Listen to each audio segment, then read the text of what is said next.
Hey YouTube, it's Kevin. Doing this video on my newly installed CB radio. I went with a Cobra 29LX.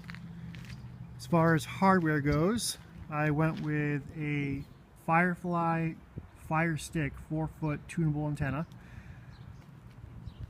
As far as mounting hardware, I went with a extra heavy-duty spring, just because when I go off-road I really don't want this antenna whipping up against the back of my vehicle here. As far as the mounting bracket goes, because I didn't want to drill into the body, I used a Comet 720, and what it is basically it clamps the back door. But let me walk you through this real quick. It's got an adjustable knob right here that when you loosen it up, you can have the antenna go forward or backwards.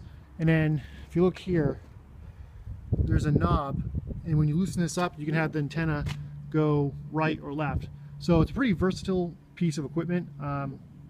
Again, I didn't want to drill in the body, and I didn't know once I get this mounted up how I wanted the actual antenna to sit. But you can give it a pretty good bump, and it doesn't whack up against the back of my vehicle. If I was going off-road, I'd probably knock this back one notch or so, just so there's no way it could actually hit the back. But let me show you how the wiring runs through. I don't know if I can get a good picture of this, but there's 4 screws that mount here. 1, 2, 3, 4. And what it does is, again, clamps down to the back door. And then what we did is ran the wiring through. There's a plastic piece that's factory, and drilled it out a little bit so that the wire could run through, just to basically keep the wire from flopping around and getting pinched up against the door. And then ran it alongside the gasket right here, and runs down here. And then this we took off, and then ran the wiring in through here and put this back down. The wire runs up along the inside through here into the back of the vehicle. I'll show you here. Now, I was a little hesitant as far as how much wiring I should get for coax cable. I went with 18 foot, and it is just enough. So this is the only exposed wire in the vehicle. Runs from the back to the front, which I'll show you in a second. I'm going to get a WeatherTech floor mat so I can basically conceal that wire and it doesn't get hung up on anything. But this is the actual unit right here. As far as power supply goes, this wire runs along underneath the center console, all the way underneath and hidden into the fuse box. And then the coax cable is right here. So let me go around the other side and get a video of the actual unit from my perspective, sitting in the truck. So this is how it looks for me. I was really kind of debating where to put this. I know some guys will mount them up towards the above their head or on the actual dash itself. I kind of wanted to keep it more low profile.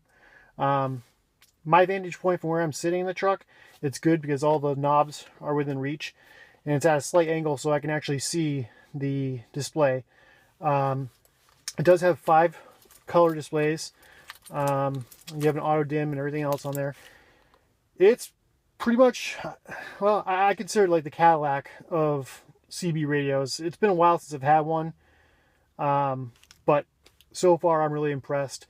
It comes with 9 feet of cable for the mic. And as far as the mounting bracket, I mounted mine a little bit sideways so it wouldn't interfere with any of the buttons or controls inside the vehicle. It's a pretty good setup. I mean, you'd have to really mess around with this thing for it to come loose. But yeah, that's pretty much it. Then we go to power this thing on. I'm in a depressed area right now, so I don't know how much we'll actually pick up. But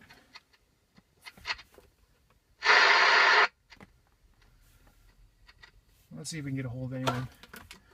Breaker, can I get a radio check, please?